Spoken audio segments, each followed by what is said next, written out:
പൗരത്വ നിയമ ഭേദഗതി ഈ സംസ്ഥാനത്ത് നടപ്പാക്കില്ല എന്ന് പറഞ്ഞത് കേരളമാണ്. കേരളത്തിലെ LDF ഗവൺമെന്റ് ആണ്. അന്ന് ചിലര് ഞങ്ങളോട് ചോദിച്ചു, രാജ്യമാകെ ഒരു നിയമം വരുമ്പോ നിങ്ങൾക്ക് മാത്രം നടപ്പാക്കാതിരിക്കാൻ പറ്റൂ. ഞങ്ങൾ പറഞ്ഞു, നടപ്പാക്കില്ല എന്ന് പറഞ്ഞാൽ നടപ്പാക്കില്ല എന്നാണ് അർത്ഥം. ഇപ്പോഴെന്തായി? ആ പറഞ്ഞ വാക്ക് ഞങ്ങൾ പാലിക്കുകയാണ്. കേരളത്തിന്റെ മണ്ണിൽ കേരളത്തിന്റെ സന്തതി നീ ആരാ എന്നൊരാൾ വന്ന് ചോദിച്ചാൽ ഞാൻ കേരളത്തിന്റെ സന്തതി എന്നെടുത്ത് കാണിക്കാൻ നാറ്റിവിറ്റി കാർഡ് കയ്യിലുണ്ടാകും. ആർക്കും ചോദ്യം ചെയ്യാനാവില്ല. ആർക്കും നിനക്ക് അവകാശപ്പെട്ട നാടല്ല, മണ്ണല്ല ഇത് എന്ന് പറയാനാവില്ല. ആ സ്ഥിതിവിശേഷമാണ് LDF ഗവൺമെന്റ് ഉണ്ടാക്കിയിട്ടുള്ളത്. നമ്മുടെ രാജ്യത്ത് കുറെ സംസ്ഥാനങ്ങളുണ്ടല്ലോ. എവിടെയെങ്കിലും നടന്നോ ഇത്? ഏതെങ്കിലും സംസ്ഥാനത്തിന് ആലോചിക്കാൻ കഴിഞ്ഞോ ഇത്? പോട്ടെ, ഇവിടെ നടന്നല്ലോ. ഈ കാര്യം നന്നായി എന്നെങ്കിലും പറയാൻ കോൺഗ്രസ് തയ്യാറായോ? ഇന്ത്യൻ യൂണിയൻ മുസ്ലിം ലീഗ് എന്ന പാർട്ടി ഉണ്ടല്ലോ, ഇത്തരം ഒരു നടപടി സ്വാഗതാർഹമായി എന്ന് പറയാൻ തയ്യാറായോ? എന്താണ് ഇവർക്കൊക്കെ BJPയുടെ മുഖത്ത് നോക്കി പറയാൻ ഒരു വിഷമം? ആ വിഷമം LDFിനില്ല, LDF ഗവൺമെന്റിനില്ല. അതാണ് നാറ്റിവിറ്റി കാർഡിലൂടെ നാട്ടിലെ ജനങ്ങൾക്കാകെ ഞങ്ങൾ നൽകുന്ന ഗ്യാരണ്ടി. 2011-16 കാലം കേരളത്തിന്റെ ഒരു ഇരുണ്ട കാലമായിരുന്നു. ആ ഇരുണ്ട കാലത്ത് നാട്ടിലുള്ള അസൗകര്യങ്ങളോർത്ത് ജനങ്ങൾ വല്ലാതെ വിഷമിച്ചിരുന്നു. മര്യാദക്കുള്ള റോഡ് നമുക്കുണ്ടായിരുന്നില്ല. യാത്ര ചെയ്യാൻ വല്ലാത്ത പ്രയാസം. നാഷണൽ ഹൈവേ പോലും കേരളത്തിൽ നേരെ ചൊവ്വയുണ്ടായിരുന്നില്ല. ഇതിനെല്ലാം സാരമായ മാറ്റം വന്നു. ഇപ്പോ നാഷണൽ ഹൈവേ പൂർത്തിയായിക്കൊണ്ടിരിക്കുന്നു. തെരഞ്ഞെടുപ്പ് ഘട്ടത്തിനും 2 ദിവസം മുൻപ് പ്രധാനമന്ത്രി തന്നെ വന്ന് 2 റീച്ചുകൾ ഉദ്ഘാടനം ചെയ്തിരിക്കുന്നു. പല റീച്ചുകളും അവസാന ഘട്ടത്തിലേക്ക് നീങ്ങുന്നു. നമ്മുടെ നാട്ടിലെ റോഡുകൾ വലിയ തോതിൽ മാറിയിരിക്കുന്നു. ഇന്ന് പൊതുവെ ഗതാഗത സൗകര്യം നല്ലതുപോലെ മെച്ചപ്പെട്ടിരിക്കുന്നു. ഒരു ഭാഗത്ത് മലയോര ഹൈവേ, മറ്റൊരു ഭാഗത്ത് തീരദേശ ഹൈവേ. രണ്ടിനും കൂടി 10,000 കോടി രൂപ ചെലവിടേണ്ടി വരുന്നു. സംസ്ഥാനം കിഫ്ബി മുഖേന ചെലവിട്ടാണ് ആ റോഡ് നിർമ്മിക്കുന്നത്, ആ 2 റോഡുകളും നിർമ്മിക്കുന്നത്. ഇവിടെ ധാരാളം പാലങ്ങള്, ഫ്ലൈ ഓവറുകള്, ഓവർബ്രിഡ്ജുകള്, അങ്ങനെ ആധുനികമായൊരു നാടിന് വേണ്ട അടിസ്ഥാന സൗകര്യങ്ങൾ ഒരുക്കാൻ നമുക്കായിരിക്കുന്നു. നമ്മുടെ നാടിന്റെ ഗതാഗത രംഗം വലിയ തോതിൽ മെച്ചപ്പെട്ടിരിക്കുന്നു. നമുക്ക് നമ്മുടെ ധാരാളം സഹോദരങ്ങൾ പ്രവാസ ജീവിതം നയിക്കുന്നവരായിട്ടുണ്ട്. അവരെ കൂടി കണക്കിലെടുത്തുകൊണ്ട് നല്ല നിലക്ക് വിമാനത്താവളങ്ങൾ വികസിപ്പിക്കാൻ കഴിഞ്ഞിരിക്കുന്നു. കണ്ണൂർ വിമാനത്താവളം ആ ഗണത്തിൽപ്പെട്ടതാണ്. നമ്മുടെ സംസ്ഥാനത്താണ് വിഴിഞ്ഞമെങ്കിലും സംസ്ഥാനത്തിന്റെ മാത്രമായ ഒരു പോർട്ടല്ലത്. രാജ്യത്തെ വലിയ പോർട്ട്, ലോകത്തെ അപൂർവം പോർട്ടുകളിൽ ഒന്ന്. ആ പോർട്ട് പൂർത്തിയാക്കാൻ ഈ ഘട്ടത്തിൽ കഴിഞ്ഞു. അതിന്റെ അവസാന ഘട്ടം എല്ലാ ഘട്ടങ്ങളും കൂടി ചേർത്തുകൊണ്ട് അതിവേഗതയിൽ പൂർത്തീകരിക്കാനുള്ള നിലപാടിലേക്ക് നീങ്ങുന്നു. നാടിന്റെ അടിസ്ഥാന സൗകര്യ വികസനത്തിൽ വരുന്ന മാറ്റം നാടിന്റെ വികസനത്തിന് വഴിവെക്കുന്നതാണ്. വിഴിഞ്ഞം പോർട്ട് അടിസ്ഥാനമാക്കിയുള്ള വൻ വികസനമാണ് കേരളത്തിൽ വരാൻ സാധ്യത. ഇതെല്ലാം LDF സർക്കാർ അധികാരത്തിലുള്ളതുകൊണ്ട് നടന്നതാണ്.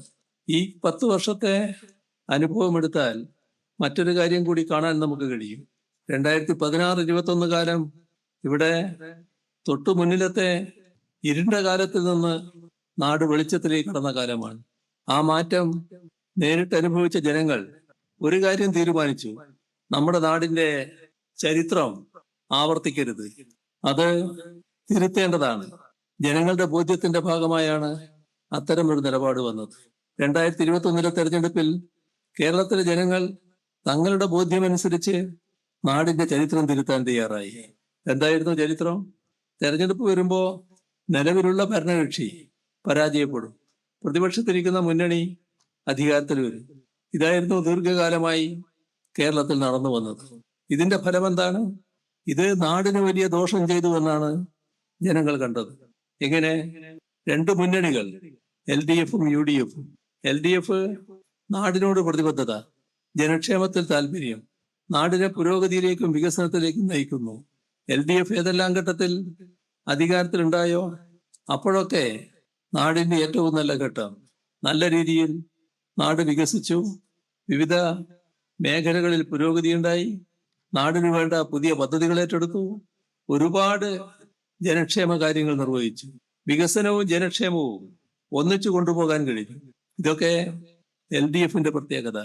എന്നാൽ അങ്ങനെ വികാസം പ്രാപിച്ച നാട് ഓരോ ഘട്ടത്തിലും തൊട്ടു പിന്നാലെ അധികാരത്തിൽ വന്ന UDF സർക്കാർ വികസനത്തിൽ എത്തി നിൽക്കുന്നിടത്ത് നിന്ന് നാടിനെ മുന്നോട്ട് കൊണ്ടുപോകാൻ കഴിഞ്ഞോ? ഒരു ഘട്ടത്തിലും കഴിഞ്ഞില്ല. LDF എങ്ങനെയാണ് നാടിനെ വികസനത്തിലേക്ക് നയിച്ചത്? നാടിനോട് പ്രതിബദ്ധത, അതാണ് കാര്യം. അത് LDFന് വേണ്ടതിലധികമുണ്ട്. പക്ഷേ UDF നാടിനോട് പ്രതിബദ്ധതയില്ല, നിക്ഷിപ്ത താല്പര്യങ്ങളാണ്. ആ നിക്ഷിപ്ത താല്പര്യം വെച്ചാണ് പ്രവർത്തിച്ചത്. അതിന്റെ ഭാഗമായി വലിയ തോതിലൊരു അഴിമതിയും കെടുകാര്യസ്ഥയും വന്നു. നാടിന്റെ ഓരോ മേഖലയും മുന്നോട്ട് പോകാത്ത അവസ്ഥയുണ്ടായി. പലതും തകർന്നു, ചിലത് വല്ലാതെ പുറകോട്ട് പോയി, ചിലത് പൂർണ്ണമായി മരവിച്ചു കിടന്നു.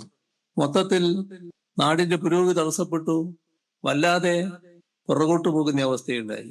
ഇതിന്റെ മൂർധന്യ ദശയാണ് 2011-16 കാലത്തുണ്ടായത്. ഇത് അനുഭവിച്ച ജനങ്ങൾ 2016 മുതൽ 2021 വരെയുള്ള മാറ്റം അവരുടെ ജീവിതത്തിൽ അനുഭവിച്ചപ്പോൾ നാടിന്റെ വിവിധ മേഖലകളിൽ വന്ന മാറ്റം, ജനക്ഷേമകരമായ കാര്യങ്ങൾ നടപ്പായത്, അതെല്ലാം കൂടി വിലയിരുത്തിക്കൊണ്ട് ഇനി പഴയ ചരിത്രം വേണ്ട എന്ന് തീരുമാനിച്ചു. അങ്ങനെയാണ് LDFന് തുടർഭരണം ജനങ്ങൾ സമ്മാനിക്കുന്നത്. ആ തുടർഭരണം അനുവദിച്ചത്, നാടിന്റെ ചരിത്രം തിരുത്തിയത് ശരിയായോ എന്ന് പരിശോധിക്കേണ്ട ഘട്ടമാണ് ഈ തെരഞ്ഞെടുപ്പ്. യഥാർത്ഥത്തില് ഈ തെരഞ്ഞെടുപ്പിന്റെ ഘട്ടത്തിൽ മാത്രമല്ല ജനങ്ങളെ പരിശോധനയിലേക്ക് കടന്നിട്ടുള്ളത്. എല്ലാ ഘട്ടങ്ങളിലും ഇത് പരിശോധിക്കുകയായിരുന്നു. LDF ഗവൺമെന്റ് ഈ 5 വർഷക്കാലം കടന്നു വന്ന വിവിധ ഘട്ടങ്ങളുണ്ട്. ആ ഓരോ ഘട്ടത്തിലും സ്വീകരിച്ച നടപടി നാടിനെയാകെ അഭിമാനപൂരിതമാക്കിയതാണ്. തങ്ങളെടുത്ത തീരുമാനം ശരിയായി എന്ന് എല്ലാവരും കണ്ട കാര്യങ്ങളാണ്. അതില് നമ്മുടെ കേരളത്തെ ലോകത്തിന്റെ ഏറ്റവും വലിയ ശ്രദ്ധയിൽ കൊണ്ടുവന്ന ഒരു സംഭവമാണ് ഏറ്റവും ഒടുവിലത്തെ കഴിഞ്ഞ നവംബർ 1 കേരളം അതിദാരിദ്ര്യമുക്തമായി എന്ന പ്രഖ്യാപനം. ലോകം അത്ഭുതത്തോടെയാണ് ഇത് കേട്ടത്. കാരണം ലോകത്ത് അപൂർവം രാഷ്ട്രങ്ങൾ മാത്രമേ അതിദാരിദ്ര്യമുക്തമായിട്ടുള്ളൂ. ഇന്ത്യ രാജ്യത്തുള്ള ഒരു സംസ്ഥാനം എങ്ങനെയാണ് ഇത്തരത്തിൽ അതിദാരിദ്ര്യമുക്തമായത് എന്നതാണ് ലോകത്തെ അമ്പരപ്പിച്ചത്. ഇന്ത്യ ഏറ്റവും കൂടുതൽ ദരിദ്രരുള്ള രാജ്യമാണ്. ഈ ദരിദ്രർ കുറയുകയല്ല, ഓരോ വർഷം കഴിയും തോറും കൂടുകയാണ്. ദാരിദ്ര്യത്തിന്റെ തീവ്രത കുറയുകയല്ല, ഓരോ വർഷം കഴിയും തോറും തീവ്രത കൂടുകയാണ്. ലോകത്തെ രാജ്യങ്ങളുടെ ഒരു പട്ടിക ദരിദ്രാവസ്ഥ അടയാളപ്പെടുത്തിയാൽ നമ്മുടെ രാജ്യം ഏറ്റവും പുറകിലാണ്. ആ പട്ടികയിൽ പിന്നെ വളരെ കുറച്ച് രാഷ്ട്രങ്ങളേ ഉള്ളൂ നമ്മുടെ പുറകിൽ. ഇതെന്തുകൊണ്ടാ ഇത്തരമൊരവസ്ഥ രാജ്യത്തിന് വന്നത്? എന്തുകൊണ്ടാ? അതിന് കാരണം നമ്മുടെ കേന്ദ്ര ഗവൺമെന്റ് നയമാണ്. ഇപ്പോ കേന്ദ്രത്തിൽ നരേന്ദ്രമോദി നേതൃത്വം കൊടുക്കുന്ന ഗവൺമെന്റ്, BJP ഗവൺമെന്റ്, ആ ഗവൺമെന്റ് അംഗീകരിച്ച നയം ആഗോളവൽക്കരണ നയം. എന്താ അതിന്റെ ഫലം? കോർപ്പറേറ്റുകൾക്കാണ് സഹായം, കോർപ്പറേറ്റുകളെയാണ് സംരക്ഷിക്കുന്നത്. ഇപ്പോൾ കോർപ്പറേറ്റുകൾക്കും അതിസമ്പന്നർക്കും സഹായവും പിന്തുണയുമുണ്ട്. സാധാരണ ജനങ്ങൾക്കും പാവപ്പെട്ടവർക്കും കഠിന ഉപദ്രവം, പാവപ്പെട്ടവരെ കൂടുതൽ പാപ്പരീകരിക്കൽ. ഇതാണ് ഈ നയത്തിന്റെ പ്രത്യേകത. BJP അത് തീവ്രമായി നടപ്പാക്കുകയാണ്. പക്ഷേ നമ്മൾ കാണുന്നത് ഈ നയം BJPയുടെ സ്വന്തം നയമല്ല കേട്ടോ. ഈ നയം നേരത്തെ ഇവിടെ നടപ്പാക്കിയത്, അത് അംഗീകരിച്ചത് കോൺഗ്രസ് ആയിരുന്നു, നരസിംഹറാവുവിന്റെ കാലത്തായിരുന്നു. ആ നയം ഇപ്പൊ ഉള്ളതിൽ നിന്ന് വ്യത്യസ്തമല്ല. കോർപ്പറേറ്റുകളെയാണ് സംരക്ഷിക്കല്, പാവപ്പെട്ടവരെ പാപ്പരീകരിക്കലാണ്. അപ്പൊ രണ്ടു കൂട്ടരും, കോൺഗ്രസും BJPയും ഒരേ നയമാണ്. ഇതെങ്ങനെ നാടിനെ പ്രതികൂലമായി ബാധിക്കുന്നു? 2011-16 കാലം കേരളത്തിൽ UDF ഗവൺമെന്റ്. ആ കാലത്ത് കേന്ദ്രത്തിൽ 2 ഗവൺമെന്റ് ഉണ്ടായി. ആദ്യത്തത് മൻമോഹൻ സിംഗിന്റെ ഗവൺമെന്റ്, രണ്ടാമത്തത് നരേന്ദ്രമോദിയുടെ ഗവൺമെന്റ്. ഈ 3 ഗവൺമെന്റ് നടപ്പാക്കിയത് ആഗോളവൽക്കരണ നയം, ഒരേ നയം. അതായിരുന്നു 2011-16 കാലത്തെ ഇരുണ്ട കാലത്തിന്റെ കാരണം. നാടിനെ പൂർണ്ണമായി തകർക്കുകയായിരുന്നു. അവിടെയാണ് LDF വേറിട്ട് നിൽക്കുന്നത്. LDF ഈ നയമല്ല അംഗീകരിക്കുന്നത്. കോൺഗ്രസിന്റെയും BJPയുടെയും നയത്തിലല്ല LDF. ആഗോളവൽക്കരണ നയത്തിന്റെ ഭാഗമായി കോർപ്പറേറ്റുകളെയും സമ്പന്നരെയും സംരക്ഷിക്കുക എന്നുള്ള നിലപാട് മാത്രം എടുത്തു പോവുകയല്ല LDF. അങ്ങനെ ഒരു നിലപാട് LDFനില്ല. എന്താ ചെയ്തത്? ജനങ്ങളോട് ചേർന്ന് നിന്നു, ജനപക്ഷത്ത് നിന്നു. നമ്മുടെ കേരളത്തിൽ 64,006 കുടുംബങ്ങൾ അതിദരിദ്ര കുടുംബങ്ങളാണ് എന്ന് വന്നപ്പോ അവരെ എന്തുകൊണ്ട് അതിദരിദ്രാവസ്ഥയിൽ നിന്ന് മോചിപ്പിച്ചുകൂടാ എന്ന് ആലോചിക്കാൻ LDFന് കഴിഞ്ഞു. ആ ആലോചന LDF-ന് മാത്രമേ നടത്താൻ കഴിയൂ. കാരണം LDF ജനങ്ങളോട് പ്രതിബദ്ധതയുള്ള മുന്നണിയാണ്, പാവപ്പെട്ടവരോട് പ്രത്യേകിച്ച്. LDF-ന്റെ ആ ആലോചനയാണ് ഗവൺമെന്റ് നടപടികളായിട്ട് മാറിയത്. 64,006 കുടുംബം അതിദാരിദ്ര്യമുക്തമായപ്പോഴാണ് കേരളം അതിദാരിദ്ര്യമുക്തമായി എന്ന് ഈ കഴിഞ്ഞ നവംബർ 1 നമ്മൾ പ്രഖ്യാപിക്കുന്നത്. ഇവിടെ നാം ചിന്തിക്കേണ്ടത് LDF അല്ലെങ്കിൽ ഇത് സാധിക്കുമോ? LDF-ന് മാത്രമേ കഴിയൂ. നമ്മൾ ആലോചിച്ചാൽ മതി. രാജ്യത്ത് എത്ര സംസ്ഥാനങ്ങളുണ്ട്? ഏതെങ്കിലും ഒരു സംസ്ഥാനം ഇക്കാര്യത്തെ കുറിച്ച് ആലോചിച്ചോ? പോട്ടെ, നേരത്തെ ആലോചിച്ചില്ല. കേരളം പ്രഖ്യാപിച്ചല്ലോ അതിദാരിദ്ര്യമുക്തം. കേരളം ഇങ്ങനെയൊരു നേട്ടം നേടിയിരിക്കുന്നു. നമുക്ക് അതൊന്ന് ആലോചിച്ചുകൂടെ എന്നേതെങ്കിലും സംസ്ഥാനത്തിൽ തോന്നിയോ? തോന്നില്ല. അതാണ് നയത്തിന്റെ പ്രത്യേകത. അവിടെയാണ് LDF വേറിട്ട് നിൽക്കുന്നത്, LDF-ന് മാത്രം കഴിയുന്നത്. ഇത് ജനങ്ങളാകെ കാണുകയാണ്. നമ്മുടെ നാടിന്റെ വികസനം ശരിയായ രീതിയിൽ മുന്നോട്ട് കൊണ്ടുപോകാൻ LDF-ന് കഴിഞ്ഞതും ജനങ്ങളോട് പ്രതിബദ്ധതയുള്ളത് കൊണ്ടാണ്. നേരത്തെ തകർന്നുപോയ എല്ലാ രംഗങ്ങളും നല്ല രീതിയിൽ മാറിയിരിക്കുന്നു. കാലത്തിന്റെ മാറ്റത്തിനനുസൃതമായ വികസനം സാധ്യമാണ് എന്ന് കേരളം തെളിയിച്ചിരിക്കുന്നു. ഓരോ രംഗവും എടുത്തുള്ള വിശകലനത്തിലേക്ക് ഇപ്പൊ കടക്കുന്നില്ല. എന്നാൽ നാം ആലോചിക്കേണ്ട ഒരു കാര്യമുണ്ട്. ഇത്തരം വികസനം നമ്മുടെ നാട്ടിൽ യാഥാർത്ഥ്യമായി. ഈ വികസന കാര്യങ്ങളിൽ നമ്മോടൊപ്പം ചേർന്ന് നിൽക്കേണ്ടതാണല്ലോ കേന്ദ്ര ഗവൺമെന്റും. ഏതൊരു നാടിന്റെ വികസനവും സംസ്ഥാന സർക്കാരും കേന്ദ്ര സർക്കാരും കൂടിയാണ് നടത്തേണ്ടത്. ഇവിടെ കേന്ദ്ര സർക്കാരിന്റെ പങ്കാളിത്തം എന്തായിരുന്നു? അതീവ നിർഭാഗ്യകരമായ അവസ്ഥയാണ് നമ്മുടേത്. ആ പങ്കാളിത്തം അങ്ങേയറ്റം നിഷേധാത്മകമായിരുന്നു. നമ്മൾ ഈ ഘട്ടത്തിൽ ഏറ്റവും വലിയ ദുരന്തം നേരിട്ടവരാണല്ലോ. 2018 നൂറ്റാണ്ടിലെ മഹാപ്രളയം, തൊട്ടടുത്ത വർഷം അതിരൂക്ഷമായ കാലവർഷക്കെടുതി, ഒട്ടും ഇടവേളയില്ല കോവിഡ് മഹാമാരി, അതിനെല്ലാം മുൻപ് ഓക്കിയും നിപ്പയും. ഒരു നാട് തകരാൻ വേറെന്തെങ്കിലും വേണോ? നൂറ്റാണ്ടിലെ മഹാപ്രളയം നമ്മുടെ നാടിനെ തകർത്തെറിയുകയായിരുന്നു. ആ ഘട്ടത്തിൽ നമുക്ക് സഹായം വേണം. നമ്മള് സ്വാഭാവികമായി കേന്ദ്രത്തെയാണ് സമീപിക്കുക. കേന്ദ്ര ഗവൺമെന്റാണ് സഹായിക്കേണ്ടത്. എവിടെയെല്ലാം ദുരന്തമുണ്ടായിട്ടുണ്ടോ ആ സംസ്ഥാനങ്ങളെല്ലാം കേന്ദ്രം സഹായിച്ചിട്ടുണ്ട്. പക്ഷേ നമുക്ക് ആ സഹായം ലഭിച്ചില്ല. നമുക്ക് സഹായം നിഷേധിച്ചു. സഹായം നിഷേധിച്ചത് മാത്രമല്ല, കേരളത്തെ നെഞ്ചേറ്റിയ ചില രാജ്യങ്ങൾ ഞങ്ങൾ കേരളത്തെ സഹായിക്കാൻ തയ്യാറാണെന്ന് ഇന്ത്യ ഗവൺമെന്റിനെ അറിയിച്ചു. ഞങ്ങൾ സ്വീകരിക്കില്ല. ഇന്ത്യ ഗവൺമെന്റ് മറുപടി എന്തൊരു ക്രൂരമായ മനോഭാവമാണെന്ന് നോക്കണം. ഇത് 2018 പ്രളയത്തിൽ മാത്രമല്ല, പിന്നീടുണ്ടായ ഓരോ ദുരന്തത്തിലും ഇതേ മനോഭാവം ആവർത്തിച്ചു. ഏറ്റവും ഒടുവിൽ മുണ്ടക്കൈ ചൂരൽമല ദുരന്തം എല്ലാവരും കണക്കാക്കി ഇത്തവണ കേന്ദ്ര ഗവൺമെന്റ് സഹായം കിട്ടും. കിട്ടിയോ? സഹായിച്ചില്ലല്ലോ.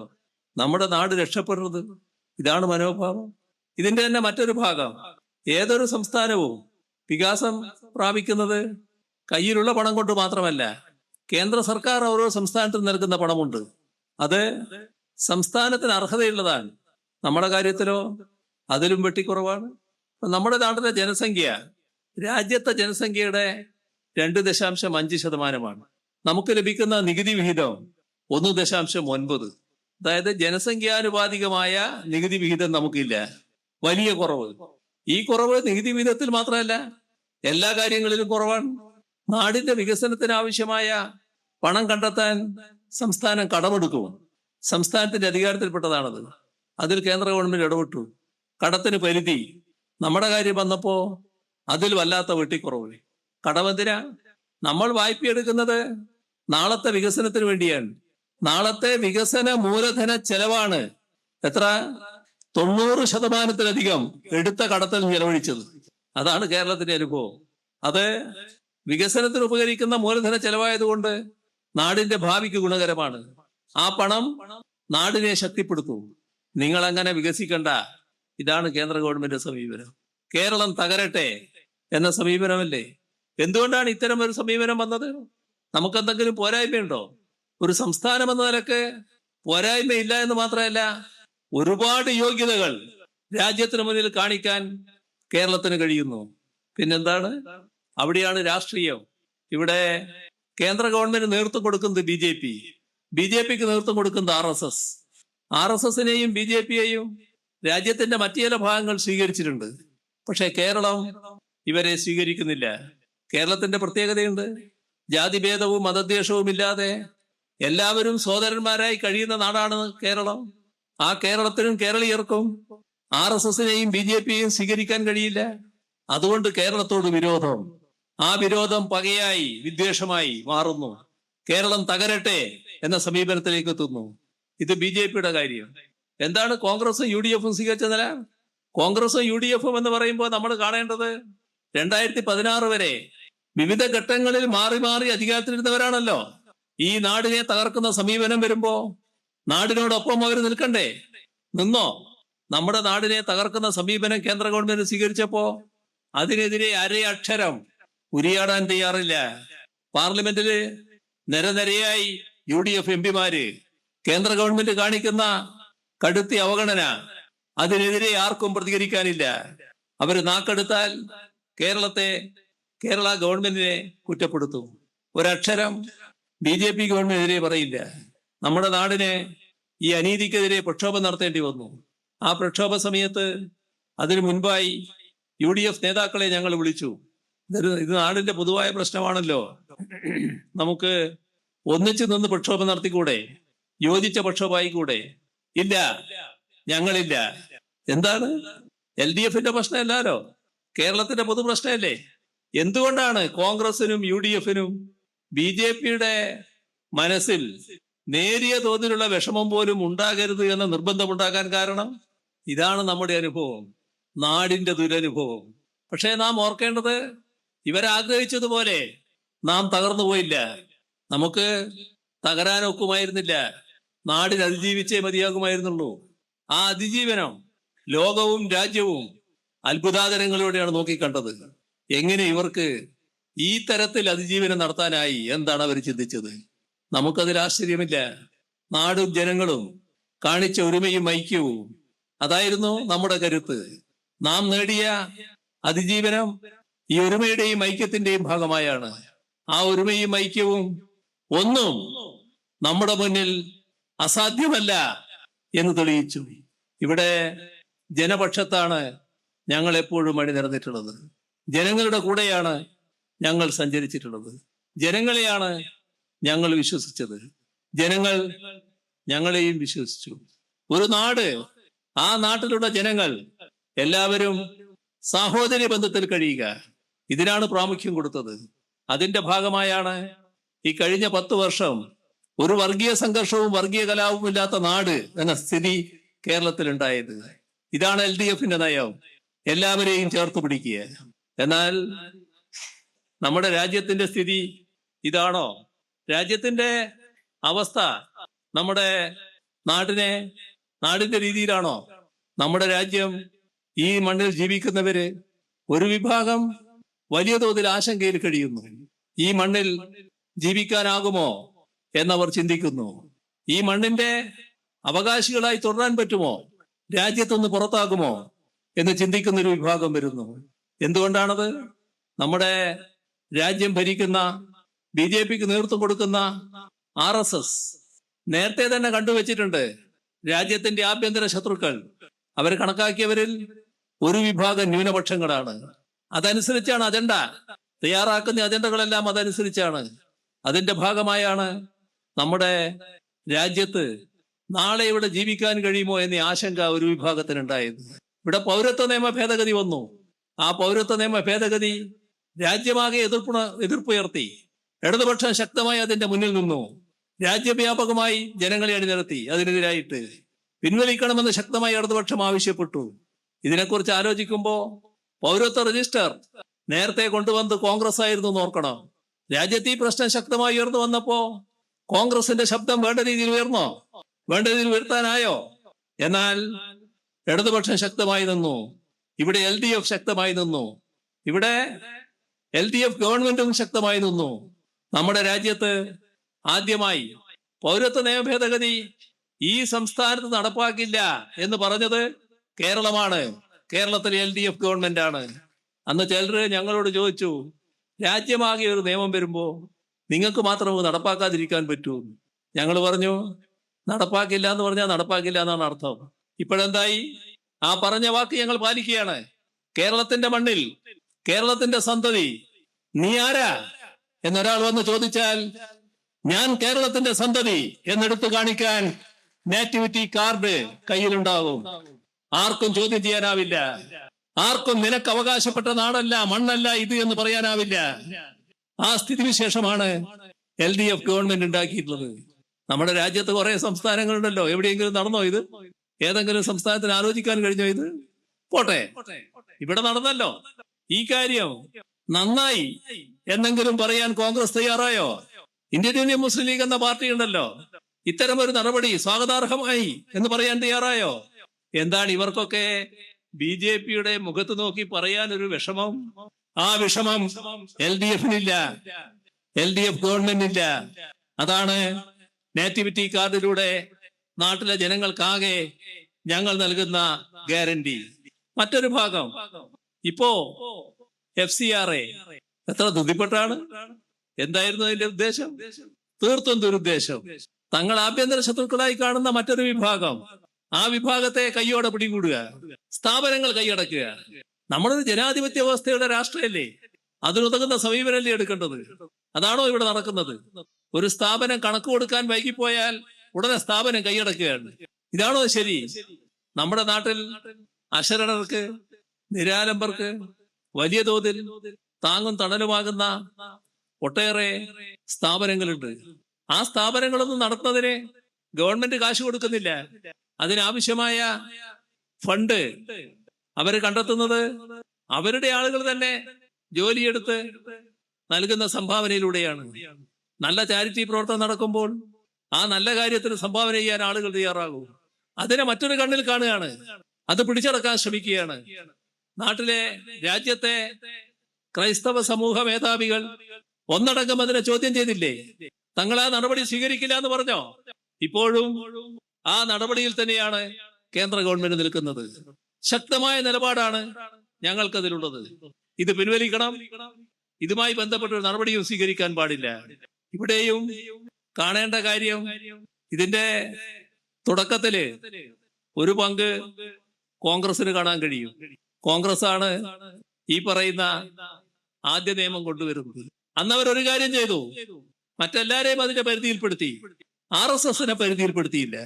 ആ ഉപകാരം കോൺഗ്രസ് ചെയ്തു കൊടുത്തു. ഇപ്പോ BJPയുടെ കാലം, കോൺഗ്രസ് പാസാക്കിയ നിയമം വെച്ചുകൊണ്ട് തീവ്രമായി ഈ വിഭാഗത്തെ ഉപദ്രവിക്കാൻ ശ്രമിക്കുന്നു. ഇവിടെയാണ് LDF വേറിട്ട് നിൽക്കുന്നത്. ഞാൻ പറഞ്ഞു വന്നത്, ഞങ്ങൾ ജനങ്ങളോടൊപ്പം ചേർന്നാണ് മുന്നോട്ട് പോയത്. എല്ലാ ഘട്ടത്തിലും ജനങ്ങളെയാണ് ഞങ്ങൾ വിശ്വസിച്ചത്, ജനങ്ങൾ ഞങ്ങളെയും വിശ്വസിച്ചു.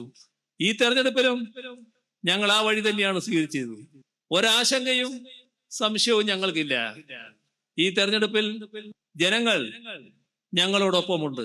വലിയ ഭൂരിപക്ഷത്തോടെ ഇത്തവണ ഞങ്ങൾ കേരളത്തിൽ ജയിച്ചു വരും.